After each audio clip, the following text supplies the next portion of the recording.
Guys आज मैं एक नए और अटपटे से एनीमे को एक्सप्लेन करने वाला हूँ जिसका नाम डेंडेडेन है। लेकिन शुरू करने से पहले वार्निंग है कि इसमें कुछ 18+ सीन्स भी होंगे, तो जरा ध्यान से देखना। तो बिना किसी टाइम वेस्ट के स्टार्ट करते हैं। शुरुआत में हम मोमो को देखते हैं जिसका बॉयफ्रेंड उससे पैसे मांग रहा होता है। मोमो तंग आकर उसे लात मारती है, लेकिन वो उसकी लात को ब्लॉक करके मोमो को ही लात मार देता है और ब्रेकअप करके चला जाता है। मोमो उसको गालियां देती है और स्कूल में जाकर रो रही होती है। तभी उसकी फ्रेंड्स पूछती हैं कि उसे वो लड़का पसंद ही क्यों था। मोमो बताती है कि वो उसके फेवरेट एक्टर केंटाका कुरा जैसा दिखता था। हम देखते हैं उसकी दोनों फ्रेंड्स को वो जवाब पसंद नहीं आता। फिर मोमो बाहर जाकर चलते हुए कहती है क्या मुझे पूरी जिंदगी केन जैसा नहीं मिलेगा, काश यहाँ कोई ऐसा होता जो मेरा सहारा बन पाता। मोमो देखती है क्लास के कुछ लड़के एक लड़के को तंग कर रहे होते हैं और मोमो को ये बिल्कुल भी अच्छा नहीं लगता, जिस वजह से वो उस लड़के के पास जाकर बैठ जाती है। तभी वो लोग उसे देखकर लड़के को तंग करना बंद कर देते हैं। फिर मोमो उसकी बुक देखकर बाहर आ जाती है और बताती है इस दुनिया में बहुत घटिया लोग रहते हैं। अब तो मुझे बहुत गुस्सा आ रहा है, अब मैं अपना गुस्सा कहाँ निकालूं। तभी वो लड़का वहाँ आकर कहता है मिस मोमो मुझे पता है कि तुम प्यार में हो, जिस वजह से तुम मुझसे बात कर रही थी। वो बताती है तुम्हें गलतफहमी हुई है, वहाँ जो कुछ भी हुआ उसे भूल जाओ। लड़का बताता है मैं अपनी बात नहीं कर रहा हूँ, असल में मैं उस बुक की बात कर रहा हूँ जिसे तुमने पढ़ा था, तो इसका मतलब तुम भी रहस्यमय चीजों की फैन हो। मोमो बताती है ऐसा कुछ भी नहीं है, क्योंकि मुझे यूएफओ और एलियंस में कोई भी विश्वास नहीं है। वो कहता है मैं यूएफओ की बात नहीं कर रहा, बल्कि मैं यूएपी की बात कर रहा हूँ, जो कि अनआइडेंटिफाइड एलियन फेनोमेना है। यूएस मिलिट्री ने भी इसके एग्जिस्टेंस को मान लिया है और इसकी एक स्पेस फोर्स बनाई है, और यहाँ जापान ने भी न्यू एरोस्पेस डिफेंस फोर्स बनाया है। लेकिन मोमो ये सब कुछ इग्नोर करके वहाँ से जाने लगती है, पर वो लड़का तो उसका पीछा ही नहीं छोड़ता। तभी मोमो कहती है तुम चुप कर जाओ, मेरा अभी अभी ब्रेकअप हुआ है, इसलिए मैं ये सब कुछ सुनना नहीं चाहती। मेरे पास ये बेकार चीजें सुनने का टाइम नहीं है, और जिस तरह तुम जबरदस्ती लोगों को ये सब बता रहे हो यही कारण है जिसकी वजह से तुम्हारा कोई दोस्त नहीं है। और मोमो आगे बढ़ जाती है। फिर वो देखती है उसकी उन बातों से वो लड़का उदास हो जाता है, जिस वजह से वो वापस जाकर उससे माफी मांगती है और कहती है मुझे एलियंस पर विश्वास नहीं है, पर मुझे भूतों पर विश्वास है। इस बात को सुनकर वो लड़का हंसने लग जाता है। मोमो बताती है मैंने अभी अभी तुम्हारे टॉपिक जैसे सेम टॉपिक पर बात की है, पर तुम फिर भी नहीं मान रहे। रहस्यमय चीजों का मजाक बनाना बंद करो। तुम्हें शायद पता नहीं है कि मेरी ग्रैंडमा एक स्पिरिट मीडियम है, और क्या तुमने कभी एक्सोर्सिज्म देखा है? वो सच में बहुत ज्यादा खतरनाक होता है। इसमें जो पॉजेस्ड पर्सन होता है वो पूरी तरह से हिल जाता है। वो लड़का कहता है कहीं तुम भी बीमारी के कारण पूरी तरह से हिल मत जाना, यहाँ ऐसा कोई प्रूफ नहीं है जिससे ये पता चले कि घोस्ट होते हैं। तब मोमो पूछती है तो तुम बताओ कि क्या कभी किसी एलियन के साथ यूएफओ में घूमे हो? और वो इस बात को लेकर आपस में लड़ने लगते हैं, लेकिन मोमो की फ्रेंड ये देखकर हैरान हो जाती है। मोमो इतनी जल्दी अपने एक्स बॉयफ्रेंड को भूलकर एक नए लड़के के साथ है। तभी मोमो कहती है चलो एक कंपटीशन हो जाए, अगर घोस्ट असलियत में एग्जिस्ट करते हैं तो तुम मेरे नौकर बनोगे। तभी वो लड़का कहता है चलो ऐसी बात है तो अगर मैं तुम्हें दिखा दूं कि एलियंस होते हैं तो तुम मेरी नौकर बन जाओगी। तब रात को मोमो एक पुराने हॉस्पिटल में चली जाती है, जहाँ वो उस लड़के को फोन करती है। आखिर ये कैसी जगह है? ये तो बहुत डरावनी जगह है, क्या यहाँ सच में यूएफओ मिलेंगे? वो लड़का बताता है नाजी हॉस्पिटल यूएफओ के लिए बहुत ज्यादा फेमस है, और अगर तुम छत पर चढ़कर यूएफओ चिल्लाओगी तो तुम्हें किडनैप कर लिया जाएगा, और उसके बाद एलियंस उसकी बॉडी पर एक्सपेरिमेंट करेंगे। वो कहती है रुको जरा, कहीं तुम्हारी बॉडी पर एक्सपेरिमेंट हो तो नहीं चुके हैं? वो बताता है ऐसा शायद हो भी सकता है, क्योंकि बहुत से लोग जिन्हें किडनैप किया जाता है उनकी मेमोरीज को इरेज करके वापस छोड़ देते हैं। मोमो कहती है एक मिनट रुको, मुझे एक चीज बताओ, क्या तुमने कभी यूएफओ देखा भी है? वो कहता है इस समय ये जरूरी नहीं है कि मैंने उसको देखा है या नहीं, मैं तो बस ये बताना चाहता हूँ कि यूएफओ एग्जिस्ट करते हैं। मोमो पूछती है अच्छा ये सब छोड़ो, मुझे बताओ कि तुम्हारी तरफ चीजें कैसी चल रही हैं। वो बताता है जहाँ तुमने बताया था मैं वहाँ पहुँच चुका हूँ, और अब मैं अंदर जाकर ये प्रूफ कर दूंगा कि भूत इस दुनिया में एग्जिस्ट नहीं करते। वो कहती है रुको जरा, क्या तुम डर रहे हो? और हाँ मैं तुम्हें बता दूं कि वो जगह भूतों की वजह से बहुत ज्यादा फेमस है। हम देखते हैं तभी वो लड़का डर की वजह से चीख जाता है। तभी मोमो बताती है कि लोगों का कहना है अगर आप वहाँ जोर जोर से चिल्लाओगे तो ये आपके लिए खतरे की बात हो सकती है। वो लड़का बोलता है तो तुम मुझे एक चीज बताओ, क्या तुमने कभी घोस्ट को देखा है? वो कहती है नहीं, बिल्कुल भी नहीं। लड़का कहता है ऐसा कैसे हो सकता है अगर तुमने घोस्ट को देखा ही नहीं है? वो लड़का कहता है ऐसा कैसे हो सकता है, अगर तुमने घोस्ट को देखा ही नहीं है तो तुम्हें इतना भरोसा कैसे है? वो कहती है मैंने तुम्हें बताया था कि मेरी ग्रैंडमा एक स्पिरिट मीडियम है, मैं हमेशा अपनी ग्रैंडमा के साथ रही हूँ, क्योंकि मेरे पेरेंट्स नहीं है, तो इसलिए हर बार जब भी मैं घर के बाहर निकलती थी तो वो मुझे एक स्पेशल टाइप का रिचुअल परफॉर्म करना पड़ता था, जिस वजह से मेरे स्कूल के दोस्त मुझ पर हंसते थे। अगर मैं ऐसा नहीं करती थी तो मेरी ग्रैंडमा मुझ पर बहुत गुस्सा होती थी। लेकिन एक दिन मेरे लिए बहुत ज्यादा मुश्किल हो गया, क्योंकि मैं एक लड़की को पसंद करती थी जिसको लेकर मेरा मजाक उड़ाया गया था, जिस वजह से ग्रैंडमा से मुझे नफरत हो गई थी। तब से मैंने ग्रैंडमा से ज्यादा बात नहीं की और रिचुअल भी दोबारा परफॉर्म नहीं किया। लेकिन जब भी कोई मेरी फैमिली का मजाक मजाक उड़ाता है तब मुझे बहुत गुस्सा आता है, जिसकी वजह से मुझे एहसास हुआ कि मुझे उस दिन इस चीज से गुस्सा नहीं आया कि वो लड़का मेरा मजाक उड़ा रहा था, बल्कि इस वजह से गुस्सा आया कि वो मेरी ग्रैंडमा का मजाक उड़ा रहा था। असल में मैं मेरी ग्रैंडमा और उनकी स्पिरिट मीडियम वाली जॉब को बहुत ज्यादा पसंद करती हूँ, क्योंकि वो स्पेशल है और मुझे मेरी ग्रैंडमा पर विश्वास है, जिस वजह से मुझे भूतों पर भी विश्वास है। लेकिन तुम बताओ कि तुम्हें एलियंस पर क्यों इतना विश्वास है? वो लड़का बताता है कि इसकी कोई जरूरत नहीं है। मोमो कहती है क्या हुआ, तुम्हारे पास कोई रीजन नहीं है? वो लड़का पूछता है क्या तुम्हें किसी चीज पर विश्वास करने के लिए किसी रीजन की जरूरत है? मोमो बताती है ये तो तुमने सही कहा, वैसे तुम फोन पर तो काफी अच्छे से बात कर लेते हो। वो बताता है क्योंकि तुमसे फोन पर बात करना आसान है। तब हम देखते हैं उस लड़के को खून से सने हुए पैरों के निशान दिखाई देते हैं। तभी उसके सामने एक बूढ़ी औरत आ जाती है। वो बूढ़ी औरत कहती है मैं अपने आमों का रस तुम्हें पीने दूंगी अगर तुम मुझे अपना बनाना खाने दोगे। तभी वो लड़का भूत भूत चिल्लाते हुए वहाँ से भागता है। तभी मोमो कहती है तुम्हें वहाँ से भागना नहीं चाहिए, वो कोई साधारण बूढ़ी औरत नहीं है। लोगों का कहना है तुम उस बूढ़ी औरत को भागने में नहीं हरा सकते, और अगर तुम उस टर्बो ग्रैनी से रेस हार जाते हो तो तुम्हें श्राप लग जाएगा। हम देखते हैं वो टर्बो ग्रैनी उस लड़के को पकड़ लेती है। दूसरी तरफ मोमो को कुछ समझ नहीं आ रहा होता, जिस वजह से वो उस लड़के की मदद करने जाने लगती है। तभी हॉस्पिटल की लाइट्स बंद हो जाती हैं और वहाँ उसे लोग दिखाई देते हैं। वो लोग उसे पकड़ लेते हैं और उसके कपड़े उतारकर उसे बांध देते हैं। हमें पता चलता है कि वो एलियंस हैं। उनमें से एक कहता है हम लोग सर्पियन हैं जो कि प्लेनेट सर्पो से आए हैं, पर तुम्हें डरने की जरूरत नहीं है क्योंकि हम लोग फ्रेंडली हैं। मोमो कहती है फ्रेंडली लोग लड़की के कपड़े नहीं उतारते, और मेरे कपड़े कहाँ हैं? मोमो देखती है उन्होंने उसके सारे कपड़े फाड़ दिए हैं। वो कहती है मैं घर जाना चाहती हूँ, इसलिए मुझे आजाद करो। फिर वो एलियन बताता है हमारे यहाँ सभी लोग मेल्स हैं, जिस वजह से हम लोग क्लोनिंग टेक्नोलॉजी के जरिए रिप्रोड्यूस करते हैं, क्योंकि हमारे यहाँ बायोलॉजिकल एवोल्यूशन नहीं होता, इसलिए हमारे पास बेसिक ह्यूमन इमोशंस भी नहीं है। तो अगर हमें ह्यूमन से जैसे सिमिलर फंक्शन चाहिए तो हमें तुम्हारा बनाना चाहिए, जिसके लिए अब हम प्रैक्टिकल करेंगे, और ये प्रैक्टिकल होने के बाद हम तुम्हारा यूट्रस और बनाना रिसर्च के लिए एक्सट्रैक्ट कर लेंगे। लेकिन मोमो इस चीज के लिए मना करती है और जोर जोर से चीखने लगती है, पर वो एलियंस उसे शांत कर देते हैं और अपनी साइकिक पावर से उसके इमोशंस को जगा देते हैं। हम देखते हैं किसी तरह मोमो उसकी पावर को रेजिस्ट कर रही होती है। तब मोमो का फोन रिंग करने लगता है। हम देखते हैं उस फोन से टर्बो ग्रैनी बाहर आ जाती है और वो एलियंस का मैकेनिकल बनाना खा जाती है। लेकिन असल में वो लड़का टर्बो ग्रैनी बनकर वहाँ आया होता है, क्योंकि टर्बो ग्रैनी ने उसको श्रापित कर दिया है। तब मोमो उसकी मदद करने के लिए कहती है। तब वो एलियन पूछता है तुम कौन हो और तुम स्मार्टफोन से यहाँ कैसे आ सकती हो? ऐसी टेक्नोलॉजी तो हमारे पास भी नहीं है। तभी वो लड़का कहता है प्लीज मेरी मदद करो, मैं खुद को कंट्रोल नहीं कर पा रहा। वो फिर से टर्बो ग्रैनी में बदल जाता है। तब टर्बो ग्रैनी कहती है मुझे अपना बनाना खाने दो। फिर वो एलियन कहता है तुम्हें यहाँ आने की इजाजत नहीं है, तो इसलिए यहाँ से निकल जाओ या फिर अपना बनाना हमें दे दो। हम देखते हैं वो एलियंस ग्रैनी पर हमला कर देते हैं, लेकिन तभी ग्रैनी एक एलियन का बनाना खाकर उसे नीचे फेंक देती है। हम देखते हैं तीसरा एलियन ग्रैनी को नीचे फेंक देता है और कहता है हमने आज से पहले इतनी गुस्से वाली चीज नहीं देखी है, हमारे रिलेशन ह्यूमन के साथ अच्छे हैं, तो इसलिए अपना बनाना दे दो। तब वो लड़का कहता है मेरे पास जो कुछ भी मेरा है वो सब कुछ मैं तुम्हें दे दूंगा। मैं हमेशा से एलियन से मिलना चाहता था, क्योंकि कोई भी मेरा फ्रेंड नहीं था, तो इसलिए मुझे लगा कम से कम एलियंस तो मेरे फ्रेंड्स बनेंगे ही, जिस वजह से मैं बचपन से ही आसमान में यूएफओ को बुला रहा था, पर तुम लोग कभी नहीं आए। ह्यूमंस ने हमेशा मुझे बुली किया है और एलियंस ने कभी मेरी बात नहीं सुनी, और कभी किसी को भी मेरी एग्जिस्टेंस से फर्क नहीं पड़ा, लेकिन फिर भी मिस मोमो ने मेरा साथ दिया। तो अगर तुम उन्हें नुकसान पहुंचाओगे तो मैं तुम लोगों को नहीं छोड़ूंगा, और अगर उन्हें बचाने के लिए मुझे मॉन्स्टर भी बनना पड़े तो भी मैं बन जाऊंगा। तभी वो लड़का पूरी ताकत से उठने की कोशिश करने लगता है, पर वो एलियन उसे अपनी साइकिक पावर से पीछे ढकेलने लगता है, जिससे वो हार मान जाता है। तब वो एलियन कहता है हम तुम जैसे गुस्से वाले लोगों के साथ दोस्ती नहीं करते, और वैसे भी लड़कों से ज्यादा वुमेन्स में इंटरेस्ट है, तो चलो फिर अपना प्रैक्टिकल स्टार्ट किया जाए। तभी मोमो को अपनी ग्रैंडमा याद आने लगती है, जो उससे कहती है तुम्हें अपनी ची को बाहर निकालना होगा। मोमो कहती है पर मैं ऐसा नहीं करूंगी, क्योंकि इसकी वजह से मेरे दोस्त मेरा रोज मजाक उड़ाते हैं। तब ग्रैंडमा कहती है कि ये तुम क्या कर रही हो, अगर तुम अपनी ची को बाहर निकलने दोगी तो तुम कभी भी बीमार या फिर हर्ट नहीं होगी, और बुरी चीजें तुम्हारे करीब भी नहीं आएंगी। इसलिए सबसे पहले अपने लोअर एब्स को टाइट कर लो और इमेजिन करो कि तुम्हारी ची तुम्हारे सिर के ऊपर से बाहर निकल रही है। तब मोमो को अपनी बेइज्जती याद आती है और वो कहती है मुझे इस चीज से नफरत है, तो इसलिए मैं ये नहीं करूंगी, मुझे आपसे नफरत है ग्रैनी, और आप एक फेक स्पिरिट मीडियम है। यहाँ मोमो सोचती है कि मुझे मेरा पास्ट याद क्यों आ रहा है, मुझे माफ करना ग्रैंडमा कि मैंने आपको वो सब कहा। तभी हम देखते हैं मोमो अपनी ची को अपने सिर से बाहर निकालने लगती है, जिससे वो उस एलियन की कैद से आजाद हो जाती है। तब वो लड़का मोमो से पूछता है क्या तुम साइकिक पावर का भी यूज कर सकती हो? मोमो बताती है कि इससे तो मैं खुद भी सरप्राइज हूँ। तभी एलियन कहता है मेरी साइकिक पावर इस पर कमजोर क्यों पड़ रही है, क्या मैंने इसकी ब्रेन वेव को इतना ज्यादा बदल दिया है कि इस वुमन का चक्रा ओपन हो गया है? तब मोमो कहती है मेरे मेरी ग्रैंडमा सच में रियल स्पिरिट मीडियम है। Thank you grandma. अब मैं इसकी मदद से इन जैसे बेकार लोगों को उठाकर पटक सकती हूँ। और फिर वो उस एलियन को जोरदार लात मारती है, जिससे वो एलियन यूएफओ के बाहर जाकर गिरता है और यूएफओ के फंक्शन खराब हो जाते हैं। तब मोमो देखती है उस लड़के के ऊपर टर्बो ग्रैनी हावी हो जाती है और वो मोमो के ऊपर हमला कर देती है। तब मोमो उसे शांत रहने को कहती है। हम देखते हैं मोमो अपनी साइकिक पावर की वजह से उस लड़के को उसके असली रूप में ले आती है। तब टर्बो ग्रैनी कहती है, आखिर तुम कौन हो? फिर मोमो कहती है, ये क्या, अभी भी इसके ऊपर से श्राप नहीं हटा? इसी तरह टर्बो ग्रैनी बाहर आ गई है। तब टर्बो ग्रैनी कहती है, मेरे पास अभी भी इस लड़के का बनाना है और जब तक मेरे पास वो रहेगा तब तक इस लड़के के ऊपर से श्राप नहीं हटेगा। और अगर तुम इसके बनाना को वापस चाहती हो तो तुम्हें टनल में आना ही होगा। और वो वहाँ से चली जाती है। हम देखते हैं वो यूएफओ उड़ता हुआ उस हॉस्पिटल से टकरा जाता है, जिससे वो हॉस्पिटल पूरी तरह तबाह हो जाता है। हम देखते हैं मोमो और वो लड़का बच जाते हैं। तब मोमो कहती है, मुझे विश्वास हो गया है कि एलियंस असलियत में होते हैं, मुझे उन्होंने किडनैप कर लिया था। और वो लड़का भी कहता है कि मुझे भी अब भूतों पर विश्वास हो गया है, क्योंकि अब मुझे श्राप मिल गया है। तो अब हम क्या करेंगे? मोमो कहती है, अगर मैं तुमसे अपनी साइकिक पावर हटा लूंगी तो तुम दोबारा से टर्बो ग्रैनी में बदल जाओगे, पर अब हम इस श्राप को कैसे हटाएंगे? मोमो बताती है, इसके लिए तुम्हें टर्बो ग्रैनी को हराना होगा। वो लड़का कहता है, अगर ऐसी बात है तो चलो टनल में चलते हैं। वो पूछती है, क्या अभी? तब वो लड़का मोमो को अपने कपड़े दे देता है और कहता है, ये सब मेरी वजह से हुआ है, तो इसलिए तुम्हें मेरे साथ वहाँ जाने की कोई जरूरत नहीं है। मैं किसी तरह टनल तक पहुँच जाऊंगा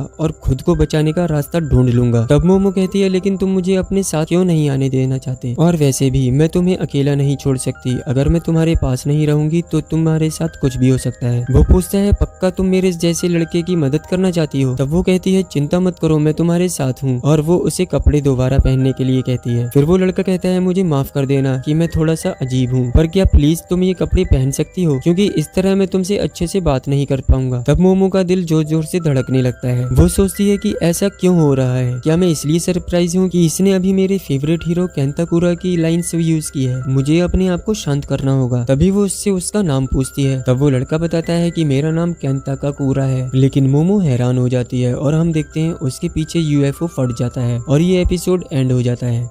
हमने देखा मोमो और ओकारुन घोस्ट और यूएफओ के होने की शर्त लगाते हैं, जिसके लिए मोमो हॉस्पिटल में चली जाती है और ओकारुन घोस्ट को देखने के लिए टनल में चला जाता है। हम देखते हैं एलियंस मोमो को पकड़ लेते हैं और टनल में ओकारुन को ग्रैनी पकड़ लेती है और उसके बनाना को गायब कर देती है, जिस वजह से उसको कर्स लग जाता है। इसके बाद ओकारुन टर्बो की पावर से मोमो को बचा लेता है और मोमो के पास भी साइकिक पावर आ जाती है, जिसके बाद वो लोग वहाँ से बाहर निकल जाते हैं, जहाँ मोमो को पता चलता है कि ओकारुन का असली नाम केंताकुरा है, जो कि मोमो की फेवरेट एक्टर का भी नाम है, जिसकी मोमो दीवानी है। मोमो मना करती है, तुम्हारा नाम केंताकुरा नहीं हो सकता। तभी ओकारुन बताता है, तुम मानो या ना मानो पर यही मेरा नाम है। पर मोमो ऐसा सुनकर बच्चों की तरह करने लगती है, जिससे ओकारुन ग्रैनी में ट्रांसफॉर्म होकर मोमो से कहता है, मुझे अपना बनाना दे दो। मोमो अपनी पावर से ओकारुन को उठाकर फेंक देती है और उसको वापस से नॉर्मल कर देती है। वो कहती है, हम एक रूल बनाएंगे और रूल ये है कि तुम कभी भी अपना नाम यूज नहीं करोगे। और ओकारुन इस बात के लिए मान जाता है। कुछ देर बाद मोमो कहती है, तुम्हें रहस्यमयी चीजें बहुत पसंद है, तो इसलिए आज से तुम्हारा नाम ओकारुन है और अगर तुमने अपने असली नाम का यूज किया तो मैं तुम्हें मार डालूंगी। वो बताता है, पर ऐसा कैसे हो सकता है, ये तो मेरा असली नाम है। लेकिन कोई बात नहीं, मैं तुम्हारी बात मान लेता हूँ। तभी मोमो कहती है, लगता है तुम्हें ये नाम बहुत पसंद आया है। पर ओकारुन साफ मना कर देता है। फिर मोमो उसका मजाक बनाती है कि मुझे अपना चेहरा तो देखने दो, तुम कितने खुश लग रहे हो। हम देखते हैं सुबह हो जाती है। फिर मोमो को लगता है सुबह हो गई है तो टर्बो ग्रैनी अब बाहर नहीं आएगी, क्योंकि भूत तो सिर्फ रात को आते हैं। और वो दोनों मोमो के घर जाने लगते हैं। थोड़ी देर बाद वो लोग वहाँ पहुंच जाते हैं। तब मोमो बताती है कि मेरी ग्रैंड में लड़कों के मामले में बहुत स्ट्रिक्ट है, तो तुम अपना ख्याल रखना, क्योंकि उन्होंने मेरे लास्ट बॉयफ्रेंड को लगभग मार ही दिया था। वो कहता है, तो तुम्हें मुझे ये पहले बताना था। इसके बाद जैसे ही ओकारुन घर की दहलीज पर पांव रखता है वो जलने लग जाता है। तब मोमो अपनी पावर से उसे उठाकर पानी में फेंक देती है। वो कहती है, मुझे माफ करना, मैं तो ये भूल ही गई थी कि हमारे घर पर एनर्जी बैरियर लगा हुआ है, जिसकी वजह से कोई भी स्पिरिट अंदर नहीं आ सकती। इसके बाद मोमो उस बैरियर वाले स्टिकर को हटा देती है और ओकारुन को अंदर आने को कहती है। गाइस, यहाँ जलने के बाद भी ओकारुन को कुछ नहीं होता। मेरा मानना है कि शायद ऐसा ग्रैनी के कर्ज के कारण हुआ। तो चलो आगे बढ़ते हैं। तब ओकारुन पूछता है, क्या मैं ठीक रहूंगा? इसके बाद वो बताती है, अगर तुम दोबारा जलोगे तो मैं तुम्हें वापस से पानी में फेंक दूंगी। तब ओकारुन फिर से मोमो के घर की दहलीज को लागने की कोशिश करता है और वो इस बार बिल्कुल नहीं जलता। मोमो पूछती है, तुम ठीक तो हो ना, तुम्हें कुछ महसूस तो नहीं हो रहा? वो अपने सिर पर हाथ लगाकर कहता है, चिंता मत करो, मैं बिल्कुल ठीक हूँ। और मोमो उसके बाल देखकर उसकी मजाक बनाने लगती है। फिर वो दोनों घर के अंदर चले जाते हैं, जहाँ मोमो की ग्रैंडमा घर पर नहीं होती। तब मोमो कमरे में कपड़े चेंज करने चली जाती है, लेकिन मोमो का ध्यान हट हट जाने की वजह से ओकारुन पर फिर से टर्बो ग्रैनी हावी हो जाती है और वो कमरे में आ जाती है, लेकिन मोमो अपनी पावर से उसको फिर से फेंक देती है और उसे अपना मुंह दीवार की तरफ करने को कहती है। तब मोमो अपने कपड़े चेंज करके ओकारुन को भी कपड़े चेंज करने को देती है। फिर वो पूछती है क्या तुम्हारा बनाना इस टाइम भी मिसिंग है? तुम ये क्या बोल रही हो मोमो? वो बताती है टर्बो ग्रैनी ने कहा था तुम इसलिए कर सो क्योंकि तुम्हारे बनाना को उसने छीन लिया है, तो चलो मुझे भी देखने दो। तब ओकारुन देखता है कि उसका बनाना सच में गायब है। फिर मोमो उससे उसे देखने के लिए कहती है पर वो इसके लिए मना कर देता है। ये तो बहुत बुरी बात है, अब मैं क्या करूंगा? मोमो कहती है तुम तो ऐसे कह रहे हो जैसे ये मेरी गलती है। ओकारुन बताता है हाँ ये तुम्हारी ही गलती है क्योंकि तुमने ही मेरे साथ वो शर्त लगाई थी। मोमो कहती है आखिर तुम ये क्या बोल रहे हो? तुम्हारी रहस्यमय स्टोरीज में इंटरेस्टेड भी नहीं थी मैं, वो तुम ही थे जो मुझसे बार बार बात कर रहे थे और इसी वजह से हमारे बीच में लड़ाई हुई थी। मैं तुम्हारे साथ इसलिए बार बार बात कर रहा था क्योंकि मुझे एक दोस्त की जरूरत थी, इसलिए मैं उस मौके को मिस नहीं करना चाहता था जिस वजह से मैंने वो शर्त लगाई, जिस वजह से मैंने वो बात की। लेकिन अब मुझे समझ आ गया है कि तुम एक अलग दुनिया में रहती हो और मेरे जैसे लड़के का तुम्हारे साथ बात करना भी अलाउ नहीं है, तो इसलिए प्लीज मुझे माफ कर दो कि मैंने तुम्हें इतनी बड़ी मुश्किल में डाल दिया। जब सब कुछ ठीक हो जाएगा तब तुम मुझे दोबारा इग्नोर कर सकती हो। मोमो कहती है मुझे यही बात तुम्हारे अंदर अच्छी नहीं लगती क्योंकि तुम खुद ही सब कुछ कर लेते हो, तुम्हें फर्क नहीं पड़ता कि बाकी लोग क्या चाहते हैं, और तुम्हारे दोस्त भी इसीलिए नहीं है क्योंकि तुम खुद ही उन्हें दूर कर देते हो। और अब ये कहना बंद करो कि मैं तुम्हें इग्नोर करूंगी। तो फिर अब रहस्यमय चीजों के बारे में बात करते हैं। तब ओकारुन मोमो को बदसूरत कहता है और वो दोनों आपस में लड़ना शुरू कर देते हैं। पर तभी मोमो के घर की डोरबेल बजती है और ओकारुन कहता है लगता है तुम्हारी ग्रैंडमा वापस आ गई है। मोमो बताती है तुम चुप रहो, मैंने ये डोरबेल कभी नहीं सुनी। ग्रैंडमा ने एक बार कहा था हमारे यहाँ 2 डोरबेल लगी हैं, जिनमें से एक ह्यूमंस के लिए है और दूसरी इविल स्पिरिट्स के लिए। रुको जरा, मुझे याद आया, मैंने तो वो घर वाला बैरियर हटा दिया है और लगता है अब कुछ बुरा होने वाला है। तभी ओकारुन कहता है बाहर कुछ अजीब है, अब हम क्या करेंगे? वो बताती है हमें इस कागज को दोबारा लगाना होगा ताकि बैरियर दोबारा से एक्टिवेट हो सके, और अगर ये एक इविल स्पिरिट है तो ये बैरियर की एक्टिवेट होने के बाद तुम्हारी तरह ही जलने लग जाएगी। वो कहता है अगर तुम ऐसा करोगी तो मैं भी जल जाऊंगा। तब मोमो बताती है तो तुम उससे पहले ही घर की दहलीज के बाहर चले जाना। वो कहता है पहले मुझे बाहर जाने दो और उसके बाद तुम उस पेपर को दीवार पर लगा देना। इसके बाद वो दोनों पीछे के दरवाजे से बाहर आ जाते हैं पर उन्हें कोई भी दरवाजे पर दिखाई नहीं देता। अचानक आसमान में काले बादल आ जाते हैं और उनका घर एक जगह बंद हो जाता है। मोमो कहती है चलो जल्दी यहाँ से बाहर निकलते हैं। ओकारुन बताता है हम बाहर नहीं जा सकते क्योंकि इस दीवार ने हमारा रास्ता रोक रखा है। मोमो कहती है मुझे इस पेपर को बाहर वाले गेट पर लगाना होगा। ओकारुन बताता है तुम ऐसा भी नहीं कर सकती क्योंकि वो गेट दीवार के अंदर धस गया है और हम इस तरह बाहर नहीं जा सकते, तो हम क्या करेंगे? तब मोमो और ओकारुन की नाक से खून निकलने लगता है। मोमो सोचती है ये पक्का इस ब्लैक फॉग की वजह से हो रहा है। तभी उनके सामने एक स्पिरिट आ जाती है। वो कहती है आखिरकार मैंने तुम्हें ढूंढ ही लिया, तुम लोग बुरे इंसान हो जिन्होंने अपना वादा तोड़ा है, और उन पर हमला कर देती है। पर वो दोनों उसके हमले से बच जाते हैं और वो दोनों डरकर वहाँ से भागने लगते हैं, लेकिन वो स्पिरिट उन पर फिर से हमला कर देती है। इसके बाद वो स्पिरिट कहती है मुझे अपना बनाना दे दो और उन पर हमला कर देती है, पर वो दोनों फिर से बच जाते हैं। तब मोमो कहती है ये किस तरह की स्पिरिट है और क्या तुम्हारे पास दूसरा बनाना भी है? ओकारुन कहता है ऐसा कुछ नहीं है और ये वैसे भी एक एलियन है। इसे देखकर मैं कह सकता हूँ कि ये एक फ्लैटवुड मॉन्स्टर है। इन्हें पहली बार यूनाइटेड स्टेट के फ्लैटवुड टाउन में देखा गया था और जापान के यामानाशी प्रोफेक्चर में दिखे थे, जहाँ इन्हें 3 मीटर एलियन नाम दिया गया। मोमो पूछती है अगर ऐसी बात है तो वो डोरबेल कैसे बजी? क्या ये एलियन घोस्ट की नकल कर रहा था? तब ओकारुन बताता है एक रिसर्च के हिसाब से जो पर्सन साइकिक फेनोमेनन को देख सकते हैं उन्हें यूएफओस भी दिखाई देते हैं, और अगर मैं दूसरे शब्दों में कहूँ तो घोस्ट और एलियंस के बीच में पक्का कोई कनेक्शन है। वो कहती है तो तुम्हारे कहने का मतलब है कि ये चीज कल वाले एलियंस से किसी तरह से रिलेटेड है, लेकिन अगर हमने जल्दी कुछ नहीं किया तो ये जो पॉइजनस धुआं है उससे हम लोग बहुत जल्द मारे जाएंगे। और वैसे भी जब तक मैं तुम्हारे कर्ज को कंट्रोल कर रही हूँ तब तक मैं अपनी साइकिक पावर को अच्छे से यूज नहीं कर सकती। तभी हम देखते हैं ओकारुन टर्बो ग्रैनी में ट्रांसफॉर्म होने लगता है और तभी वो स्पिरिट उन पर हमला कर देती है, जिससे बचकर वो लोग भागने लगते हैं। तभी मोमो फिर से ओकारुन को नॉर्मल कर देती है, लेकिन उसका हाथ वापस से नॉर्मल नहीं हो पाता। तब ओकारुन कहता है मोमो मैं लड़ने जा रहा हूँ तो अपनी पावर से कर्ज को कंट्रोल करना बंद करो। मोमो पूछती है अचानक तुम्हारे दिमाग में ये ख्याल आया कैसे? ओकारुन बताता है अगर ये एक एलियन है तो मुझे इससे डरने की कोई जरूरत नहीं है, तो इसलिए तुम मेरी बॉडी की जगह मेरे दिमाग को इस्तेमाल करो ताकि मैं अपना आपा ना खो दूं। तभी वो स्पिरिट उन्हें ढूंढ लेती है और उन पर फिर से हमला कर देती है, लेकिन वो दोनों फिर से बच जाते हैं। तब मोमो कहती है तुम जैसे कह रहे हो वैसा करना आसान नहीं है क्योंकि अभी भी इस पावर को कंट्रोल करना ठीक से नहीं आता मुझे। तब ओकारुन बताता है तुमने सही कहा, और वैसे भी अगर मैं लकी रहा तो शायद मैं भी टर्बो ग्रैनी की पावर को कंट्रोल कर सकूं, लेकिन मोमो बताती है मैं किसी भी चीज की गारंटी नहीं लेने वाली। तब मोमो अपनी पावर को कंसंट्रेट करने लग जाती है और तभी वो स्पिरिट उन पर हमला कर देती है। हम देखते हैं ओकारुन टर्बो ग्रैनी की पावर को यूज करके मोमो को बचा लेता है। वो बताता है ये बहुत कमाल की बात है, लगता है मेरे मेरे अंदर बहुत ज्यादा पावर आ गई है, पर मुझे फिर भी बहुत ज्यादा डिप्रेस फील हो रहा है। वो कहती है तुम्हारी पर्सनैलिटी तो बिल्कुल बदल गई है। ओकारुन बताता है मेरा माइंड इस टाइम बिल्कुल क्लियर है, पर मेरी फीलिंग बहुत ज्यादा डाउन है। मोमो पूछती है तुम इस तरह क्यों बोल रहे हो? ओकारुन कहता है मुझे माफ कर देना, मैं थोड़ा अजीब हूँ। वो कहती है ये सब कुछ कहना बंद करो। ओकारुन आगे बताता है मेरे जैसे बंदे को इस दुनिया से गायब हो जाना चाहिए। तब मोमो झुंझलाकर कहती है इस तरह की बात करना बंद करो, तुम सच में मुझे बहुत ज्यादा तंग कर रहे हो। तब वो स्पिरिट फिर से उनके सामने आ जाती है और ओकारुन कहता है लगता है मुझे इससे लड़ना ही होगा, पर मैं बता दूं कि इसका कोई फायदा नहीं होने वाला। और हम देखते हैं वो स्पिरिट ओकारुन को अपने हाथों में दबा लेती है, पर ओकारुन उसकी उंगलियों को काटकर बच जाता है और आगे बताता है मेरी बॉडी ने जो कुछ भी किया है वो खुद किया है, तो ये है टर्बो ग्रैनी की पावर। तब मोमो कहती है ये तो सच में बहुत ज्यादा तेज था, लेकिन इसने ये कब किया? लगता है हम इससे बचकर निकल सकते हैं। तभी ओकारुन के अंदर से खून निकलने लगता है और वो स्पिरिट उसे मारना शुरू कर देती है, पर मोमो उसे बचा लेती है। ओकारुन कहता है माफ करना मोमो, पर मेरी बॉडी उस कर्स के साथ कॉम्पेटिबल नहीं है और मुझे ऐसा फील हो रहा है जैसे मेरी बॉडी छोटे छोटे टुकड़ों में बट गई है। उस स्पीड से कोई भी ह्यूमन नहीं दौड़ सकता, मैं अब तक उसके सिर्फ 5 फिंगर्स को नुकसान पहुंचा पाया हूँ, तो अब हम उसे कैसे हराएंगे? तभी मोमो कहती है मुझे क्या पता, मुझे पता होता तो हम इस तरह मार नहीं खा रहे होते। मोमो देखती है वो स्पिरिट सुमो की तरह एक्टिंग कर रही है, तो वो ये सब ओकारुन को बताती है और कहती है अगर हम इसका एक भी हैंड ग्राउंड पर टच कर देंगे तो हम इससे बच जाएंगे। ओकारुन बताता है तुम तो बहुत बड़ी जीनियस हो, तो चलो एक बार फिर से टर्बो ग्रैनी की पावर को यूज किया जाए। तब मोमो कहती है तुम उसके पैरों पर निशाना लगाओ और मैं उसे साइकिक पावर से नीचे गिरा दूंगी। तब वो दोनों स्पिरिट की तरफ भागने लगते हैं और वो स्पिरिट उन पर हमला करके कहती है मुझे बनाना दे दो।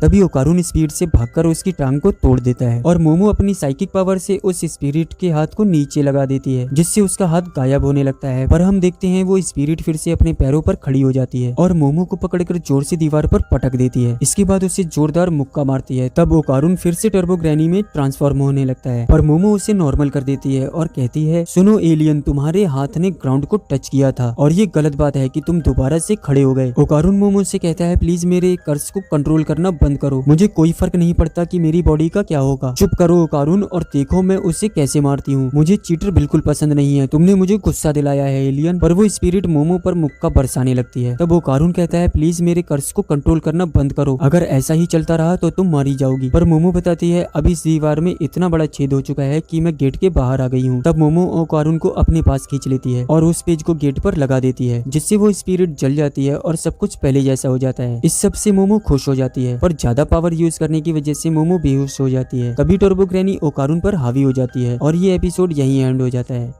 गाइज अब तक हमने देखा मोमो ओकारुन को अपने घर ले आती है, जहाँ पर एक एलियन इन दोनों पर हमला कर देता है। मोमो अपना दिमाग लगाकर आखिर में इस एलियन को मार देती है, लेकिन थकने के कारण वो बेहोश हो जाती है। उसके बेहोश होने की वजह से ओकारुन का कर्स आउट ऑफ कंट्रोल हो जाता है और वो टर्बो ग्रैनी में ट्रांसफॉर्म हो जाता है। इसके बाद हम एक टीवी प्रोग्राम को देखते हैं जिसमें सेंटा डडारियो नाम की साइकिक आई होती है, जो कि एक सेलिब्रिटी का चेहरा देख उसकी लाइफ के बारे में बताती है, जैसे कि उसकी एज 27 साल है, उसकी एक बीवी और एक बच्चा है और उसे करी पसंद है। लेकिन उसकी सारी बात गलत निकलती है, क्योंकि वो सेलिब्रिटी बताता है कि वो 20 साल का है, वो अब भी सिंगल है और उसे रेमन पसंद है। प्रोग्राम खत्म होने के बाद यहाँ के मैनेजर सोच रहे थे कोई बच्चा भी उस सेलिब्रिटी को देखकर बता देगा कि वो 20 साल का है, और इसके बीवी बच्चे होने का तो सवाल ही नहीं है। वो साइकिक अब एक टैक्सी में बैठकर अपने घर जाने लगती है। टैक्सी ड्राइवर साइकिक को देखते ही पहचान जाता है कि ये तो वही सेंटा डडारियो है, उसने उसे टीवी पर देखा था। वो पूछता है कि क्या उसके पास सच में साइकिक पावर्स हैं। साइकिक ड्राइवर से कहती है कि कार यहीं रोक दो, उसे यहीं पर उतरना है। ड्राइवर को लगता है कि शायद वो उसकी बात सुनकर नाराज हो गई है, लेकिन वो उससे कहती है कि अगर मरना नहीं चाहते तो तुरंत यहाँ से निकल जाओ। इधर ओकारुन टर्बो ग्रैनी में बदल गया था। ग्रैनी मोमो की टांग उठाकर उसे खाने ही वाली थी, लेकिन अचानक ही उसे कील आकर लगती है और वो नदी में जा गिरती है। ये अटैक वही साइकिक लेडी ने किया था और अब हमें पता चलता है कि ये कोई और नहीं बल्कि मोमो की दादी है और इसका असली नाम सेइको है। सेइको को लगता था कि उसकी पोती फिर से किसी आवारा लड़के को घर ले आई है, लेकिन ये तो एक मॉन्स्टर है। टर्बो ग्रैनी अब सेइको के सामने से गायब होकर उस पर पीछे से हमला करने की कोशिश करती है, लेकिन उसके पास आते ही वो जल जाती है। सेइको बोलती है तुम तो सच में काफी तेज हो, लेकिन सेइको को लगा ही था कि ग्रैनी उस पर पीछे से वार करेगी और उसने ग्रैनी के लिए एक जाल बिछाया हुआ था जिसमें वो फंस गई है। ग्रैनी अपने आसपास के सर्किल को देखती है, जिससे बाहर कदम रखते ही वो जलने लगती है। सेइको बताती है कि अगर ग्रैनी ने वो लाइन क्रॉस करी तो वो मर जाएगी, क्योंकि उसने सर्किल के बाहर एक बैरियर सेट कर दिया है। सेइको खुद भी एक सर्किल में खड़ी थी जिसके अंदर एक कील ठुकी हुई थी। अगर कील को सर्किल के अंदर ठोका जाए तो अंदर एक बैरियर बन जाता है, लेकिन अगर कील सर्किल के अंदर ठोकी जाए तो बाहर एक बैरियर बन जाएगा। इसलिए ग्रैनी सेइको को छू तक नहीं पाई क्योंकि वो अपने बैरियर की प्रोटेक्शन में खड़ी थी। ग्रैनी अब सेइको को डराने की कोशिश करती है और कहती है कि मैं तुम्हें मार के खा जाऊंगी, तुम मुझे हमेशा कैद करके नहीं रख पाओगी। जिस पर साइको कहती है कि वो उसे कैद करके रखना भी नहीं चाहती, वो तो उसे मारना चाहती है। इसके बाद सेइको अपने बैट से ग्रैनी की धुलाई करने लगती है और पेंसिल से उसके आसपास एक और सर्किल बना देती है। अब इतने से सर्किल में ग्रैनी की स्पीड भी किसी काम की नहीं है। ग्रैनी सेइको को खूसट पागल बुढ़िया बुलाती है, जिस पर सेइको कहती है कि एक बुढ़िया दूसरी बुढ़िया को खूसट बुला रही है, इससे तो मुझे गुस्सा आ गया है। ग्रैनी अब सेइको से कहती है फिर अगर तुमने मुझे जला दिया तो मेरे साथ वो लड़का भी जल जाएगा। जिस पर सेइको कहती है कि उसकी पोती को धोखा देने वाले सभी लोगों को वो मार देगी, भले ही वो इंसान ही क्यों ना हो। सेइको अब कील को सर्किल के बाहर से निकालकर सर्किल के अंदर ठोक देती है, जिससे टर्बो ग्रैनी जल जाती है। उसके कुछ देर बाद मोमो अपने कमरे में जागती है। वो भागकर नीचे आती है। वो देखती है कि उसकी दादी घर आ गई हैं और टीवी पर एनीमे देख रही हैं। सेइको मोमो से पूछती है कि क्या तुम किसी भूतिया जगह गई थी, जिस पर मोमो बताती है कि उसका एक दोस्त गया था जिस पर वहाँ कर्ज लग गया, पर सेइको तो मजे से एनीमे देखकर हंस रही थी। मोमो सेइको से पूछती है कि वो लड़का कहाँ है, मोमो का उसके साथ रहना जरूरी है। सेइको बोलती है कि अगर तुम उस शैतानी आत्मा की बात कर रही हो तो उसे मैंने मार दिया है। जो सुन मोमो चौंक जाती है और पूछती है कि क्या उसने चश्मा पहन रखा था। सेइको अब मोमो को ताना मारती है, तुम तो भूतों पर यकीन नहीं करती थी ना, और मुझे एक ढोंगी स्पिरिट मीडियम बुलाती थी। मोमो कहती है कि ये बुढ़िया कब तक उस बात को लेकर बैठी रहेगी। मोमो अब अपना सिर झुकाकर सेइको से माफी मांगती है और पूछती है कि ओकारुन कहाँ पर है। सेइको बोलती है कि श्राइन में जाकर देखो। जिसे सुन मोमो गुस्से में बोलती है, पागल बुढ़िया, अगर ओकारुन को कुछ हुआ होगा तो मैं तुम्हें कभी माफ नहीं करूंगी। मोमो श्राइन की तरफ दौड़कर जाती है। उसे ओकारुन की याद आती है कि वो तो बस मामूली ओकल्ट फैन था और दोस्त बनाना चाहता था, मैंने ही उसे उस भूतिया टनल में जाने को बोला था। मोमो अब चिंता में श्राइन का दरवाजा खोलती है और देखती है कि ओकारुन तो मजे में राइस बॉल खा रहा था। मोमो को जिंदा देख ओकारुन को खुशी होती है। उसे तो लग रहा था कि टर्बो बनके उसने मोमो को मार दिया होगा। मोमो अब दरवाजा बंद करके चैन की सांस लेती है और बोलती है कि चश्मिश तुम अब भी जिंदा हो। मोमो असल में ओकारुन के लिए डर गई थी। सेइको यहाँ आकर बताती है कि जब तक ओकारुन श्राइन के अंदर है वो ठीक है, लेकिन जैसे ही वो बाहर निकलेगा वो वापस से मॉन्स्टर बन जाएगा। उसके मरने की खबर सुन के मोमो की हालत खराब हो गई थी। सेइको पूछती है कि क्या वो उस लड़के को पसंद करती है। मोमो कहती है कि बिल्कुल नहीं, टर्बो ग्रैनी ने इसका केला चुरा लिया है और जब तक उसके पास केला है इसका कर्ज नहीं हटेगा। इसकी जिम्मेदार मोमो है, इसलिए वो उसकी मदद करना चाहती है। मोमो ये भी बताती है कि अब वो साइकिक पावर्स को यूज कर सकती है। वो एक यूएफओ में फंस गई थी और वहाँ उसने अपनी पावर्स अनलॉक कर ली। ये सुनकर सेइको बोलती है कि यूएफओ जैसा कुछ नहीं होता। मोमो कहती है कि कल तक मैं भी यही कहती थी। सेइको बताती है कि टर्बो ग्रैनी बहुत खतरनाक है। पुराने समय में उसे 100 किलो की ग्रैनी भी कहा जाता था और उसने पूरे देश में डर फैलाया हुआ था। सेइको को जब पता चला कि ग्रैनी टनल में रहने लगी है तो वो उसे देखने गई थी, लेकिन वो टनल के करीब तक न जा पाई क्योंकि उस जगह की स्पिरिट पावर बहुत ज्यादा स्ट्रॉन्ग थी। सेइको अब लोकेशन बाउंड स्पिरिट के बारे में बताती है। ये वो स्पिरिट होती हैं जो एक लोकेशन पर रहती हैं और उस लोकेशन से उनका गहरा रिश्ता होता है, यानी कि वो अपने इलाके में सबसे ज्यादा ताकतवर होती हैं। और ऐसी ही एक लोकेशन बाउंड स्पिरिट सेइको को उस टनल के अंदर मिली थी। इसका मतलब है कि टर्बो ग्रैनी और लोकेशन बाउंड स्पिरिट आपस में मिले हुए हैं और उनसे लड़ना नामुमकिन है। इसलिए सेइको मोमो से कहती है कि इस लड़के को भूल जाओ और अपनी नॉर्मल जिंदगी में लौट जाओ। मोमो अब सोचती है कि उसकी जगह केंताका कूरा होता तो क्या करता। वो जब भी किसी फैसले को नहीं ले पाती तो वो केंताका कूरा की तरह सोचती है, और अगर कैन मोमो की जगह होता तो ओकारुन की मदद जरूर करता और मोमो भी यही करेगी। सेइको फिर से मोमो को चिढ़ाने लगती है कि पगली तुम्हें तो प्यार हो गया है, जिस पर मोमो कहती है कि अरे मैं एक्टर केंताका कूरा की बात कर रही थी। सेइको कहती है कि ग्रैनी को हराना है तो उसके साथ पकड़म पकड़ाई खेलनी होगी। इसे अपनी स्पीड पर बहुत घमंड है, अगर तुम उसे पकड़म पकड़ाई का चैलेंज करोगी तो वो जरूर मान जाएगी। अब उस लोकेशन बेस्ड स्पिरिट का इलाका पूरा शहर है तो इन्हें ग्रैनी को भगाते हुए शहर के बाहर लाना होगा, तब वो थोड़ी कमजोर हो पाएगी और फिर शायद उसे तुम भी हरा पाओगी। मोमो अब पूछती है कि जैसा बैरियर उन्होंने अपने घर पर लगाया हुआ है वैसा वो टनल के बाहर नहीं लगा सकते। सेइको बताती है कि तालिस्मान को उसकी पावर उसकी जगह के देवता से मिलती है। हर जगह के देवता अलग अलग होते हैं, तो जैसे ही सेइको अपने शहर से बाहर जाएगी वो ये पावर्स यूज नहीं कर सकती, यानी कि ये सेइको का इलाका है। इसलिए ग्रैनी को हराने का एक ही रास्ता है, उसके साथ पकड़म पकड़ाई खेलना। अगर ओकारुन आज से ही ट्रेनिंग शुरू करे तो वो ग्रैनी जितना तेज तो भाग ही लेगा। ओकारुन बोलता है चलो किसी को तो याद आया कि मैं भी यहाँ हूँ। मोमो कहती है कि ओकारुन में बिल्कुल भी स्टेमिना नहीं है और मोमो को हमेशा उसके पास रहना पड़ेगा, तभी उसका कर्ज कंट्रोल में होगा। जिस पर सेइको ओकारुन से कहती है कि मोमो मोमो को अपने कंधों पर उठा लेना। ओकारुन कहता है कि कर्स मोड में उसकी ताकत बस डबल होती है, जिस पर सेइको बोलती है कि आज से ही जिम शुरू कर दो और हर एक्सरसाइज 100 बार करो। वहीं मोमो को भी अपनी साइकिक पावर बढ़ानी होगी। इसके अलावा सेइको उनकी और कोई हेल्प नहीं कर सकती। वो इन्हें सोने को बोलती है ताकि ये कल ट्रेनिंग शुरू कर सके। इतना कहकर वो चली जाती है। ओकारुन मोमो से कहता है कि तुम्हारी दादी तो बहुत जवान है। ओकारुन अब मोमो से माफी मांगता है कि उस एलियन की लड़ाई में वो ज्यादा कुछ नहीं कर पाया और मोमो को उसे बचाना पड़ा। अगली लड़ाई में वो जरूर मोमो को बचाएगा, जिससे वो डिसअपॉइंट नहीं होगी। तो फिर प्लीज मेरी दोस्त बनी रहना मोमो। मोमो कहती है कि ऐसा कुछ नहीं है, तुम ज्यादा सोच रहे हो। जिस पर ओकारुन चिल्लाते हुए बोलता है कि तो फिर मेरे मुंह पर दरवाजा बंद क्यों किया था, और दोनों बहस करने लगते हैं। इसके बाद ओकारुन श्राइन में सो जाता है। अगली सुबह सेइको टीवी पर न्यूज देख रही थी कि सेलिब्रिटी की पोल खुल गई है, जिसके बारे में सेइको ने बताया था वो सच में 27 साल का है और उसकी सच में शादी हो चुकी है। यानी कि सेइको ने उसके बारे में सब कुछ सच बताया था और सभी न्यूज चैनल पर उसकी ही खबर आ रही थी। मोमो अब ओकारुन के लिए चाय लेकर जाती है, लेकिन ओकारुन का तो जोर से प्रेशर बन रहा था और उसे बाथरूम जाना था। लेकिन मोमो और ओकारुन के बीच अगर कोई दीवार या दरवाजा आता है तो उसकी पावर काम नहीं करती, यानी कि मोमो को ओकारुन को हगते हुए देखना पड़ेगा और वो दोनों ही ये नहीं चाहते। सेइको मोमो से पूछती है कि वो उसके कर्ज को कंट्रोल कैसे करती है, जिस पर मोमो बताती है कि उसे ओकारुन के आसपास एक ऑरा दिखाई देता है। जब वो उस ऑरा को अपने हाथों से दबाती है तो वो छोटा हो जाता है और इस तरह कर्ज काबू में रहता है। सभी में किसी न किसी तरह का ऑरा होता है। वो पौधों और पत्थरों में भी ऑरा देखती है और उसके ऑरा को पकड़कर वो इधर उधर कर सकती है, लेकिन सिर्फ एक छोटे एरिया में। मोमो आगे बताती है कि जब ये पावर से उसके अंदर जागी थी तभी ये कहीं ज्यादा शक्तिशाली थी, जैसे वो जो चाहे कर सकती है। लेकिन अब ऐसा नहीं है, वो बस छोटी मोटी चीजें ही हिला सकती है। सेइको अब मोमो को अपनी आंखें बंद करने को कहती है। उसे सिर्फ आंखों से नहीं बल्कि अपने दूसरे सेंसेस से भी ऑरा को फील करना चाहिए। मोमो ऐसा ही करती है, पर ओकारुन ट्रांसफॉर्म हो जाता है। ओकारुन कहता है कि अब उससे और नहीं रहा जाता और वो यहीं पे रायता फैला देगा। ओकारुन किसी दूसरे घर में घुसने लगता है तो मोमो उसे मना करती है। फिर वो भागकर मोमो के घर में घुसता है और वो हल्का होने लगता है। मोमो को उसे हल्का होते देखना पड़ता है, जिस पर ओकारुन को बहुत शर्म आती है। वो कहता है कि उसे जल्दी ही इस कर्ज से आजाद होना है। सेइको कहती है जब मोमो ने पावर्स अनलॉक की थी वही उसकी असली शक्ति है, लेकिन वो पावर्स अब सील हो गई हैं और मोमो को ट्रेनिंग के साथ अपनी पावर्स बढ़ानी होंगी, जिसमें बहुत टाइम लगेगा। अब अचानक ही मोमो देखती है बाथरूम के अंदर टर्बो ग्रैनी आ गई थी, जिसने सेइको को फ्रीज कर दिया था और सेइको की नाक से खून भी निकल रहा था। ग्रैनी मोमो से कहती है कि वो ओकारुन के थ्रू उससे बात कर रही है और उसका कर्ज वायरस की तरह है। जिस भी इंसान को ओकारुन ने देखा है ग्रैनी उसे तुरंत मार सकती है, जैसे कि मोमो की दादी को। आज रात मोमो को ग्रैनी से मिलने उस टनल में आना होगा, नहीं तो वो ओकारुन के आसपास सभी लोगों को मारना शुरू कर देगी। इसके बाद ग्रैनी चली जाती है और सब नॉर्मल हो जाता है। सेइको होश में आकर देखती है कि उसके घर का तालिस्मान भी जल गया था। मोमो उसे सब कुछ बताती है। अब रात को जाने से पहले सेइको इन दोनों को खास कपड़े पहनाती है जो कि बुरी आत्माओं से उनकी रक्षा करेगी, लेकिन ये कपड़े थोड़े ओल्ड फैशन्ड हैं। सेइको मोमो को गले भी लगाती है और उससे कहती है कि अपना ख्याल रखना और जिंदा वापस आना। इसके बाद ये दोनों साइकिल से निकल जाते हैं, लेकिन फिर ये एक ट्रेन पकड़ लेते हैं क्योंकि साइकिल से टनल तक जाने में बहुत टाइम लगेगा। मोमो टर्बो ग्रैनी पर बहुत ज्यादा गुस्सा थी क्योंकि उसने मोमो की दादी को मारने की धमकी दी थी और वो मार मार के ग्रैनी का भरता बना देगी। इसके बाद मोमो ट्रेन में कपड़े बदलकर मॉडर्न कपड़े पहन लेती है और अब मोमो टर्बो ग्रैनी से लड़ने को तैयार थी और ये एपिसोड एंड हो जाता है।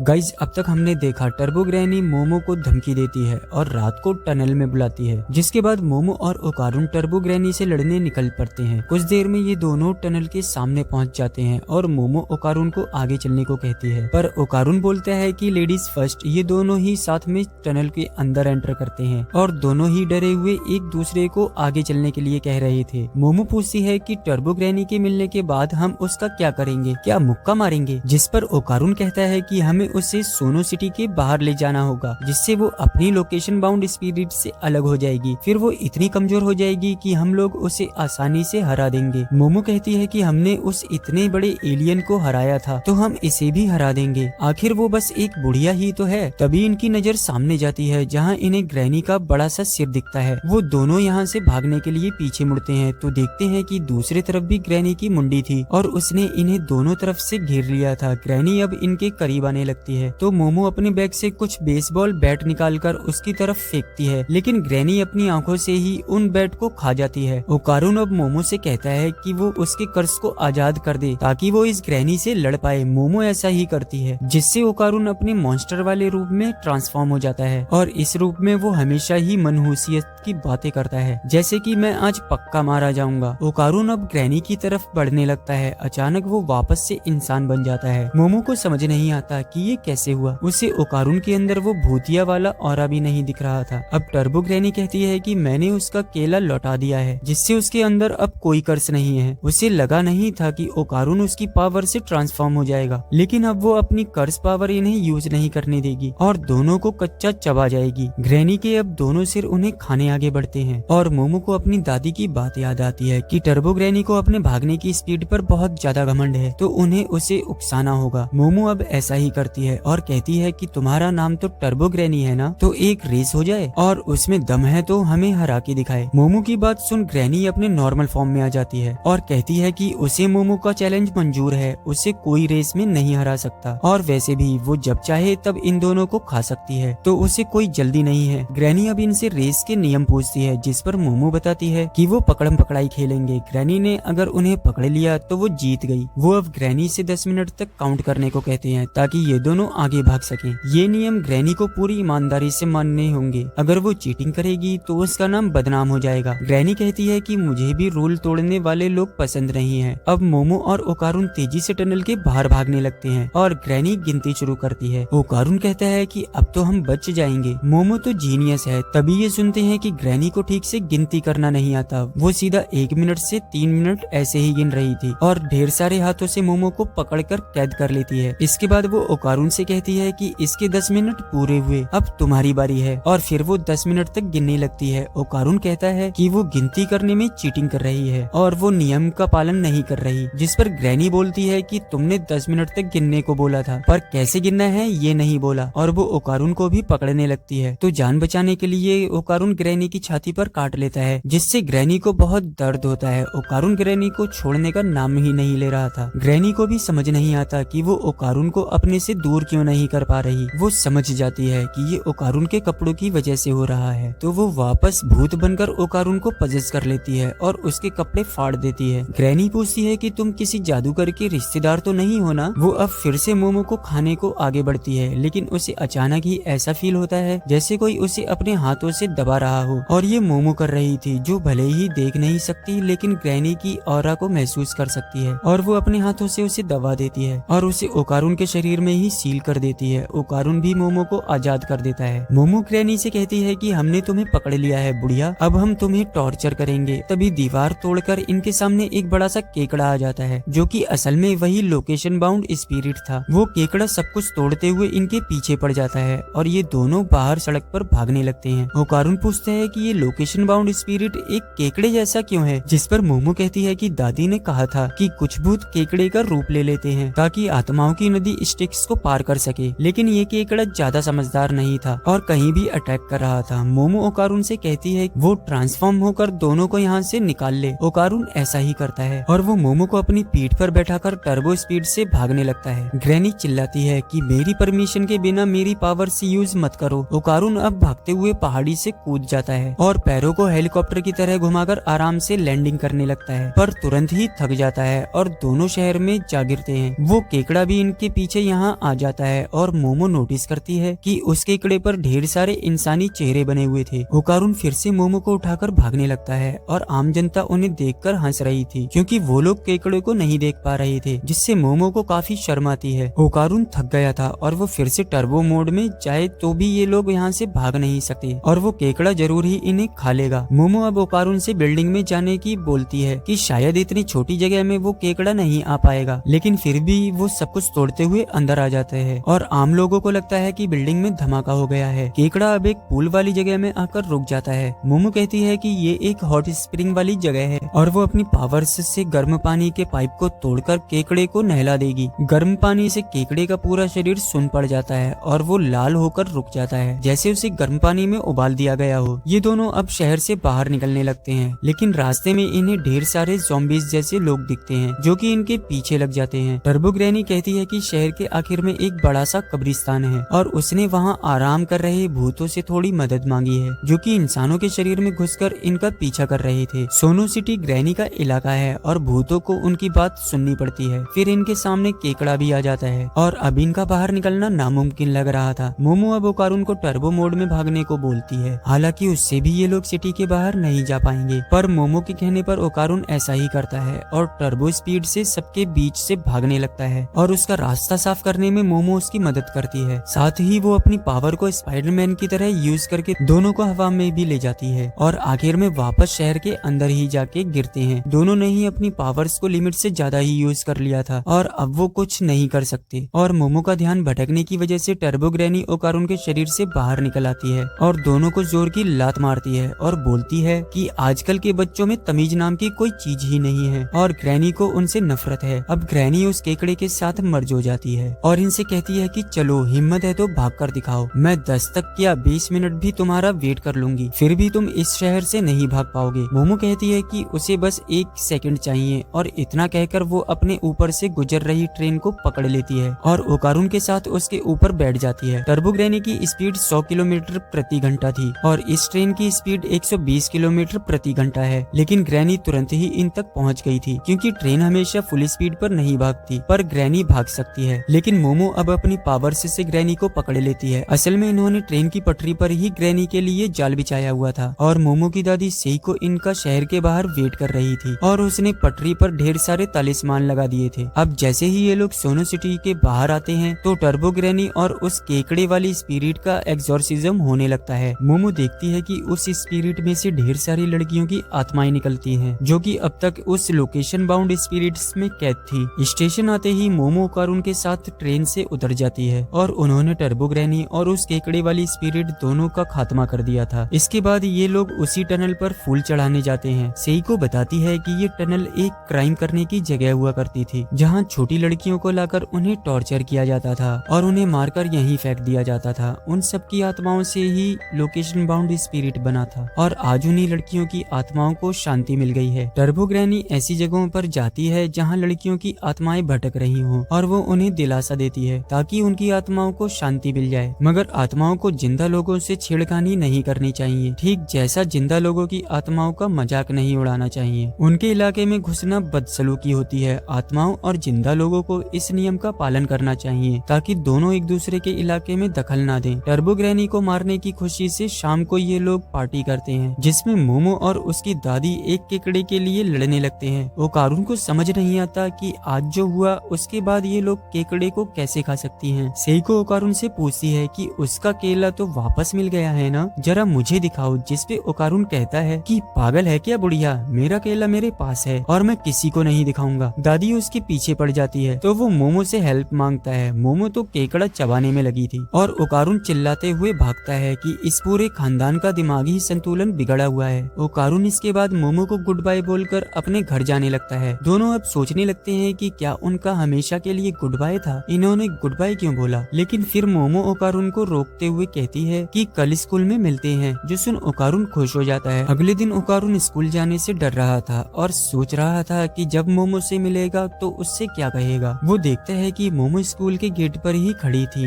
ओकारुन सोचता है कि शायद वो किसी और का इंतजार कर रही होगी और वो उसे इग्नोर करते हुए अंदर जाने लगता है। लेकिन मोमो सीधा उसके पास जाती है और उससे पूछती है कि वो स्कूल इतना लेट क्यों आया, मतलब वो ओकारुन का ही वेट कर रही थी। मोमो अब उससे एलियंस के बारे में काफी बातें करती है, लेकिन फिर उनकी क्लास का समय हो जाता है और दोनों ही अपनी क्लास में चले जाते हैं। ओकारुन को अपने क्लासमेट्स आज भी परेशान कर रहे थे, लेकिन अब उससे फर्क नहीं पड़ता क्योंकि उसके पास मोमो जैसी कमाल की दोस्त है। इधर मोमो का क्लास में बिल्कुल मन नहीं लग रहा था। उसकी सहेली उससे बात करने की कोशिश करती है, लेकिन मोमो कहीं खोई थी। उसकी सहेलियों को लगता है कि शायद मोमो वापस अपने एक्स बॉयफ्रेंड से मिलने गई होगी और इसलिए वो कल स्कूल नहीं आई थी। मोमो तो असल में ओकारुन से बात करने के लिए मरी जा रही थी, उसे एलियंस के बारे में बात करनी थी, वहीं ओकारुन को भूतों के बारे में। दोनों एक दूसरे से मिलने के लिए बेताब थे और लंच ब्रेक होने का बेताबी से इंतजार कर रहे थे। जैसे ही लंच होता है तो दोनों एक दूसरे की क्लास में जाते हैं और उन्हें वहाँ कोई नहीं मिलता। मोमो उनकी क्लास से पूछती है कि ओकारुन कहाँ पर है, लेकिन उसका असली नाम तो केंता काकुरा है, जो मोमो कभी नहीं बोलेगी। इधर ओकारुन इतना धीरे धीरे मोमो के बारे में पूछता है कि किसी को उसकी आवाज ही सुनाई नहीं देती। इसके बाद ओकारुन मोमो को ढूंढने कैफेटेरिया में जाता है, वहीं मोमो उसे ढूंढने स्कूल स्टोर में जाती है। इस तरह दोनों ही एक दूसरे को अलग अलग जगह पर ढूंढ रहे थे और आखिर में हार मानकर एक बेंच पर बैठ जाते हैं और दोनों ही पास में बैठे थे, लेकिन उन्हें ये पता नहीं चलता। ओकारुन सोचता है कि मोमो उसे इग्नोर कर रही है, उसे पता चल गया होगा कि वो कितना बोरिंग लड़का है और वैसे भी मोमो के तो इतने सारे दोस्त हैं, तो वो उसे क्यों ही दोस्त बनाएगी। वहीं मोमो सोचती है कि ओकारुन उसे अवॉइड कर रहा है क्योंकि वो इतनी चिपकू है। काफी सोचने के बाद दोनों खड़े होते हैं और अपनी क्लास में जाने लगते हैं, लेकिन अनजाने में एक दूसरे से ही टकरा जाते हैं। अब इनकी गलतफहमी दूर होती है और इन्हें पता चलता है कि दोनों ही एक दूसरे को ढूंढ रहे थे, लेकिन इन्हें टकराते हुए मोमो की फ्रेंड्स देख लेती हैं और सोचने लगती हैं कि ये दोनों किस कर रहे थे। मोमो गुस्सा करके कहती है कि वो ऐसे लल्लू को कभी किस नहीं करेगी और ओकारुन भी ऐसा ही कहता है कि वो ऐसी पागल लड़की को कभी किस नहीं करेगा। जिसके बाद दोनों ही आपस में लड़ने लगते हैं और एक दूसरे से बात न करने का बोलकर यहाँ से चले जाते हैं। ओकारुन बाथरूम में जाकर सोचने लगता है कि उसे मोमो से लड़ना नहीं चाहिए था और वो उससे माफी मांग लेगा। तभी ओकारुन नीचे देखता है कि उसका केला तो सही सलामत है, लेकिन उसके दोनों अंगूर गायब थे। इधर मोमो की क्लास में ये बात फैल जाती है कि उसने एक लड़के को किस किया और वो गुस्से में सभी से कहती है कि ऐसा कुछ नहीं है। तभी ओकारुन मोमो को ढूंढते हुए यहाँ भी आ जाता है और उससे बात करने के लिए उसे बाहर बुलाता है, पर मोमो का तो उससे बात करने का मूड ही नहीं था और वो उसे यहाँ से चले जाने को बोलती है। ओकारुन कहता है कि उसे कोई खास बात करनी है, पर मोमो साफ मना कर देती है और अपनी फ्रेंड्स से कहती है कि ये मेरा बॉयफ्रेंड नहीं है और फालतू की अफवाहें फैलाना बंद करो। मोमो उसकी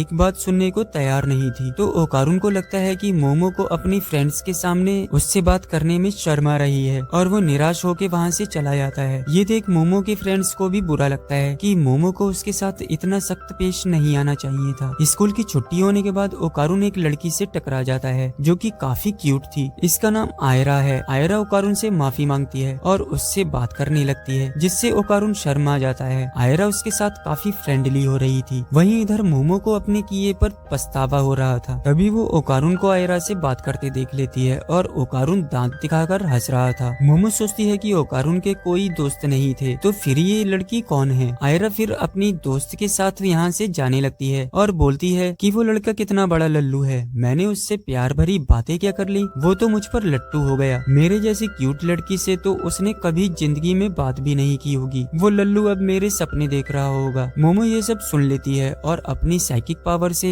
एक टब उठाकर आयरा के सिर पे मार देती है, जिससे आयरा वहीं गिर जाती है और उसकी दोस्त सोचने लगती है कि आखिर ये टब आया कहाँ से। ओकारुन भी अब उसकी तरफ जाने लगता है, लेकिन मोमो उसे पकड़ लेती है और काफी फ्रेंडली होके कहती है कि चलो साथ में घर चलते हैं, इस चश्मे में तुम और भी हैंडसम लग रहे हो, कुछ बुद्धू लड़कियां ये देख नहीं पाती। और फिर उनके सिर पे ये बर्तन आके गिरते हैं। मोमो ये सब आयरा को सुनाने के लिए कह रही थी। रास्ते में मोमो ओकारुन से माफी मांगती है। जब वो टकराए तो मोमो काफी गुस्सा हो गई थी, लेकिन ओकारुन की दोस्त होने में उसे कोई शर्म नहीं है। ये बात सुन ओकारुन को खुशी होती है और दोनों ही शर्माने लगते हैं, लेकिन फिर ओकारुन चिल्लाकर कहता है कि एक दिक्कत आ गई है। वो मोमो से पूछता है कि हमने टर्बो ग्रैनी को हरा दिया था ना। मोमो कहती है हाँ, हमने उसे हरा दिया था और ओकारुन का कर्ज भी जा चुका है। ओकारुन कहता है कि उसका केला तो उसे वापस मिल गया है, लेकिन उसके दोनों अंडे गायब हैं। ये सुन मोमो जोर जोर से हंसने लगती है और उसे अपने घर लेके आती है। दादी सही को कहती है कि इसलिए मैंने बोला था कि मुझे देखने दो और तुमने अब तक नोटिस नहीं किया कि तुम्हारे अंडे गायब हैं। ओकारुन कहता है कि केला मिलने की खुशी में उसका ध्यान ही नहीं गया। सही को कहती है कि केले की जगह पेंसिल बोला करो। इसके बाद सही को ओकारुन की सोल को अच्छे से चेक करने लगती है और मोमो से कहती है कि एक डॉल लेकर आए और एक पानी से भरा बर्तन भी। कुछ तो है जो ओकारुन के अंदर छुपा हुआ है। ओकारुन अब अपने पैर उस पानी वाले बर्तन में डाल देता है। मोमो एक बिल्ली जैसी डॉल लेकर आई थी, जिसके ऊपर उसने तालिस्मान भी लगा दिया था। इसके बाद सही को झाड़ू से ओकारुन के सिर पर मारने लगती है। ओकारुन पूछता है कि ये क्या है, तो सही को कहती है कि वो उसकी झाड़ फूक कर रही है, इसके अंदर का भूत निकालने के लिए। मोमो बताती है जब सेइको ने ओकारुन को मारा था तब ओकारुन के ऑरा का कलर बदल गया था। सेइको कहती है कि अब अगर ऑरा कलर बदले तो उसे पकड़कर बाहर खींच लेना। मोमो कहती है कि इंसान का ऑरा बाहर खींच सकते हैं, जिस पर सेइको बोलती है कि ओकारुन के अंदर किसी दूसरी चीज का ऑरा है जो मोमो बाहर खींच पाएगी। सेइको अब फिर से ओकारुन के सिर पर मारने लगती है और मोमो भी तैयार हो जाती है। जैसे ही वो ओकारुन को मारती है, मोमो उसका ऑरा पकड़कर बाहर खींच लेती है, लेकिन मोमो कहती है कि बाहर आते ही ही वो औरत गायब हो गया है। तभी इनकी नजर उस डॉल पर जाती है जिसका तालिस्मान जल चुका था। अचानक ही उस डॉल में जान आ गई थी और वो कमरे से बाहर भाग जाती है। वो तीनों उसे घर में ढूंढने लगते हैं। फिर मोमो अपनी साइकिक पावर का यूज करके उसका ऑरा सेंस कर लेती है और फिर वो उस डॉल को पकड़ लेती है। वो डॉल चिल्लाते हुए कहती है कि मुझे जाने दो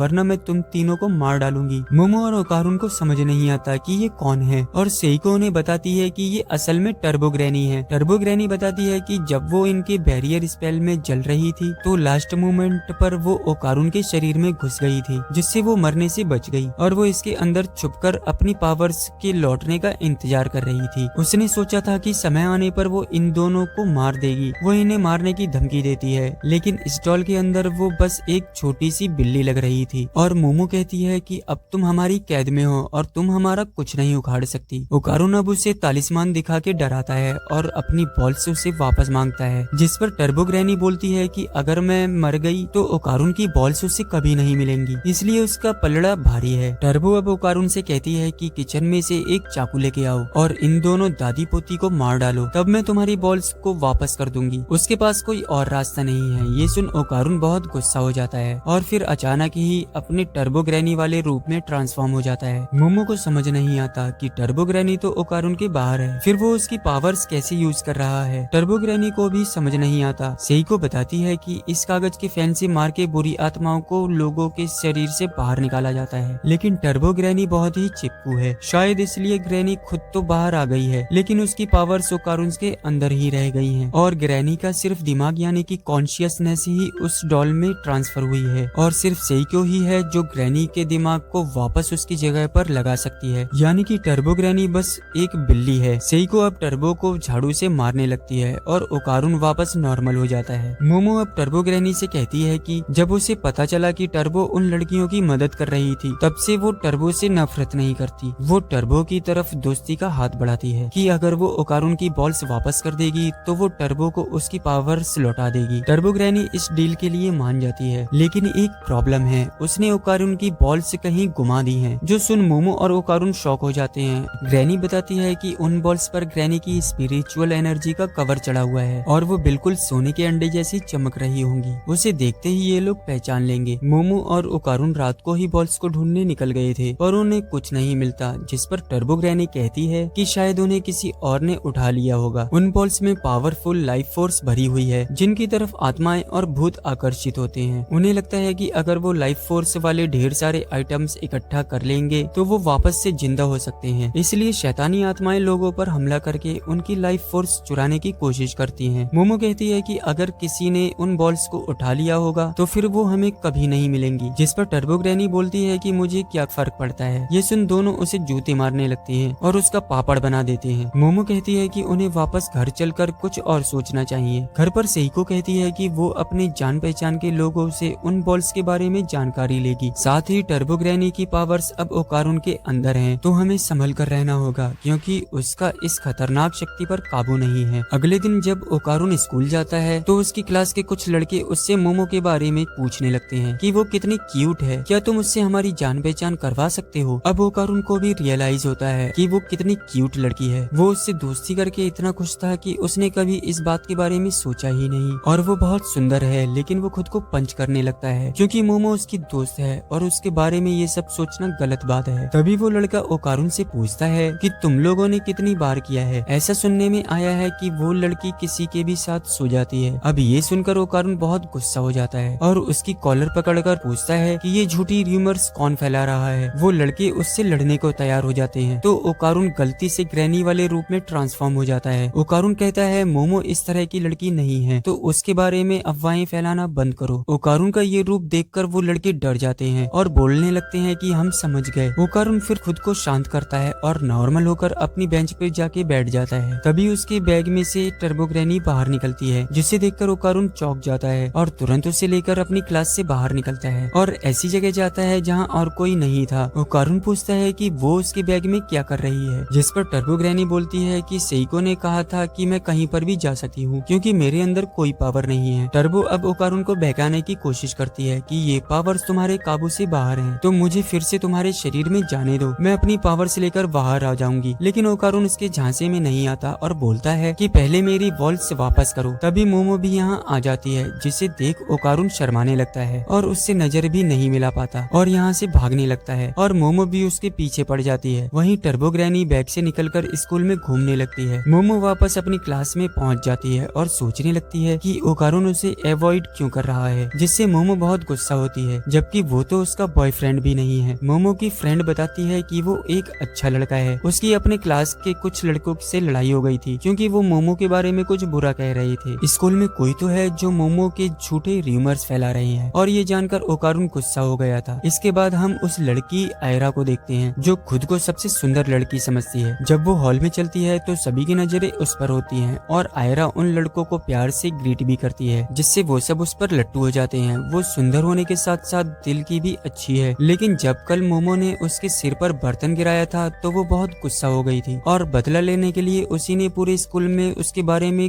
गलत र्यूमर्स फैला दिए थे। लेकिन ये र्यूमर्स तो कुछ भी नहीं है। आयरा ने उस दिन मोमो के साइकिक हैंड्स भी देख लिए थे, जिससे आयरा को लगता है मोमो किसी तरह की डीमन है और उसके पास शैतानी शक्तियां हैं। इसके बाद वो अपनी जेब से एक गोल्डन बॉल निकालती है जो कि आसमान से आकर उसके सिर पर गिरी थी। इससे आयरा को लगता है कि वो महान काम करने के लिए चुनी गई है और शैतानी डीमंस को खत्म कर इस दुनिया को बचाने का काम उसी को मिला है। आखिर वो इतनी सुंदर जो है। जी हाँ दोस्तों, ओकारुन की एक बॉल आयरा के पास है। हम देखते हैं कि कल रात को जब आयरा एक ट्रेन ब्रिज के पास थी तब एक गोल्डन बॉल उसके सिर पे आके गिरी थी, जिसके बाद वो ट्रेन के ऊपर किसी तरह की बिजली चमकते हुए भी देखती है। यहीं पर मोमो ने टर्बो और उस लोकेशन बाउंड स्पिरिट का एग्जॉर्सिज्म किया था। अब इतना सुंदर दृश्य देखकर आयरा उस बॉल को अपने पास रखने का फैसला करती है। इधर स्कूल में आयरा की दोस्त उसका बताया हुआ सामान लेकर आई थी, जिसमें होली बाइबल और क्रॉस था। आयरा कहती है कि वो सुंदर है इसलिए उसे चुना गया है और वो दुनिया को बचाएगी। आयरा के दोस्तों को उस पर ज्यादा यकीन नहीं हो रहा था। तभी आयरा विंडो के बाहर किसी को देखती है और मैदान की तरफ इशारा करते हुए कहती है कि वहाँ लाल कपड़ों में एक अजीब औरत है, पर उसकी सहेलियां को कुछ दिखाई नहीं देता। आयरा को लगता है कि ये औरत मोमो की पहचान वाली होगी, जिसे उन पर जासूसी करने भेजा गया है और वो अपने दोस्तों को छुपने को बोलती है। तभी दो लड़के इस तरफ आते हैं और पूछते हैं कि आयरा नीचे क्यों बैठी है, जिस पर आयरा बोलती है कि उसे गर्मी लग रही थी इसलिए वो नीचे बैठ गई। वो अपनी सहेलियों से कहती है कि वो उसे स्कूल के बाद मिले और टर्बो ग्रैनी भी छुपकर ये सब नाटक देख लेती है। इसके बाद स्कूल की छत पर मोमो और ओकारुन बैठे हुए थे और ओकारुन अब मोमो से नजरें नहीं मिला पा रहा था। ओकारुन कहता है कि वो टर्बो पर नजर रखे हुए है ताकि वो कहीं भाग ना जाए। टर्बो कहती है कि अगर वो भाग भी गई तो कौन सा मुझे रोक लोगे, जो सुन मोमो भड़क जाती है। जिसके बाद टर्बो बताती है कि वो स्कूल में गोल्डन बॉल्स ढूंढ रही थी और उसने तभी एक अजीब औरत को देखा। मोमो बोलती है कि पागल बुढ़िया, बॉल्स स्कूल में क्यों होंगी। ओकारुन को भी लग रहा था कि बॉल्स किसी भूत को नहीं बल्कि किसी इंसान को मिली होंगी। वो देखने में सोने की लगती हैं तो कोई भी उसे जरूर उठा लेगा। टर्बो कहती है कि फिर अगर कोई इंसान उस बॉल्स को उठाता है तो इससे उस इंसान की स्पिरिचुअल पावर जाग जाएगी और फिर वो भी आत्माओं को और भूतों को देख सकते हैं, और अगर वो भूतों को देख सकते हैं तो इसका मतलब वो भूत भी उसे देख सकते हैं और उन पर अटैक भी हो सकता है। मोमो बोलती है कि ये बात तुम्हें पहले बतानी चाहिए थी। वो पूछती है कि ये भूतिया औरत कौन है, जिस पर टर्बो कहती है कि मैं स्कूल के बाद उससे मिलवा दूंगी। इधर आयरा सोच रही थी कि मोमो जैसे डीमन को होली बुक और क्रॉस से हरा पाएगी। वो फिर से विंडो के बाहर देखती है और उसे फिर से वो लाल कपड़ों वाली भूतिया औरत दिखाई देती है जो कि काफी करीब आ गई थी। स्कूल की छुट्टी होने के बाद आयरा मोमो के पास जाती है और उससे अकेले में मिलने को बोलती है। मोमो मना करती है तो आयरा रिक्वेस्ट करने लगती है। मोमो सोचती है कि उसे इस लड़की से दुश्मनी बढ़ानी नहीं चाहिए, इसलिए वो उससे अकेले में मिलने को मान जाती है और ओकारुन से कहती है कि वो उससे बाद में मिलेगी। आयरा मोमो को एक बिल्डिंग में लेकर जाती है जहाँ पर उसकी सहेलियां मोमो को पीछे से पकड़ लेती हैं और उसके हाथों को बांध देती हैं। इसके बाद आयरा मोमो के ऊपर बैठकर उस पे एग्जॉर्सिज्म करने की कोशिश करती है और कहती है कि मर जाओ डीमन, अपनी दुनिया में वापस लौट जाओ। मोमो अब इनसे परेशान हो जाती है और अपनी साइकिक पावर से आयरा की दोस्त को उठाकर दूर फेंक देती है। आयरा को लगता है सिर्फ क्रॉस से बात नहीं बन रही तो वो अपनी गोल्डन बॉल बाहर निकाल लेती है। ये देखते ही मोमो समझ जाती है कि ये ओकारुन की बॉल आयरा के पास कैसे आई। आयरा कहती है कि ये पवित्र बॉल उसे ऊपर वाले ने दी है, जिससे आयरा इस दुनिया को बचा सकती है। मोमो उसे समझाने की कोशिश करती है कि वो बॉल ओकारुन की है, लेकिन आयरा सुनने को तैयार ही नहीं थी। तभी मोमो को ढूंढता हुआ ओकारुन यहाँ आ जाता है। मोमो उसे बताती है कि तुम्हारी बॉल उस लड़की के पास है और यही वो भूतिया औरत है, जिस पर ओकारुन भागते हुए कहता है कि वो भूतिया औरत नहीं बल्कि उस पर तो उस भूतिया औरत का अटैक अटैक होने वाला है। तभी वो लाल कपड़े वाली भूतिया औरत आती है और आयरा को उठा लेती है। ये औरत आयरा से कहती है कि वो उसकी मदर है। ओकारुन अब टर्बो फॉर्म में ट्रांसफॉर्म होकर आयरा को बचाने की कोशिश करता है, लेकिन इतनी स्पीड में भी वो औरत उसे डॉज कर लेती है क्योंकि उसके पास कमाल की एक्रोबैटिक स्किल थी। वो अब ओकारुन को उठाकर खाने लगती है। मोमो उसे बचाने की कोशिश करती है तो वो औरत मोमो को लात मार के फेंक देती है और ओकारुन को पूरा निगल जाती है। वो औरत फिर आयरा से कहती है कि उसने 10 साल तक इंतजार किया था और अब जाके आयरा उसे देख सकती है। जब आयरा बहुत छोटी थी तब उसने उस औरत को अपनी मम्मी बोला था, जो सुन ये औरत बहुत खुश हुई थी, लेकिन आयरा को बिल्कुल याद नहीं था कि ये औरत कौन है। वो मोमो से बोलती है कि हमें मिलकर इस डीमन औरत को हराना चाहिए। तभी टर्बो ग्रैनी मल में से निकलकर बाहर आती है और बताती है कि ये एक्रोबैटिक सिल्की नाम की एक भूत है जो कि लाल ड्रेस पहनती है। सिल्की जब आयरा को ये कहते सुनती है कि वो एक मॉन्स्टर है तो उसका दिल टूट जाता है और वो आयरा को भी निकल जाती है और इसका इल्जाम वो मोमो पर डालने लगती है कि उसी ने आयरा को बिगाड़ दिया है और वो मोमो पर अटैक करने लगती है। मोमो टर्बो ग्रैनी से मदद मांगने लगती है तो टर्बो कहती है कि मैं कुछ नहीं कर सकती क्योंकि मेरे पास कोई पावर नहीं है। इसके बाद सिल्की अपने बालों से मोमो को पकड़ लेती है और इधर उधर पटकने लगती है। सिल्की मोमो से कहती है कि मुझे मम्मी बोलकर माफी मांग लो, शायद मैं तुम्हें छोड़ दूं। मोमो मना करती है तो सिल्की उसे भी निकल जाती है। अब उसके सामने सिर्फ टर्बो ग्रैनी बची थी। वो सिल्की से कहती है कि उन तीनों बच्चों को बाहर उगल दो वरना अच्छा नहीं होगा। सिल्की ने मोमो के साथ साथ अपने कुछ बाल भी निगल लिए थे जिनमें मोमो अंदर से आग लगा देती है। टर्बो बताती है कि आयरा के पास जो क्रॉस था वो असल में एक लाइटर था और मोमो ने उस लाइटर से सिल्की के बालों में आग लगा दी। सिल्की की बुरी किस्मत कि उसने अपने कुछ बाल भी निगल लिए थे। शायद टर्बो यहाँ है इसलिए क्योंकि बिल्लियों को बैड लक माना जाता है। सिल्की अब मजबूरी में उन तीनों को बाहर उगल देती है। आयरा बेहोश हो गई थी और मोमो और ओकारुन पलटवार करने के लिए रेडी हो जाते हैं और ये एपिसोड एंड हो जाता है।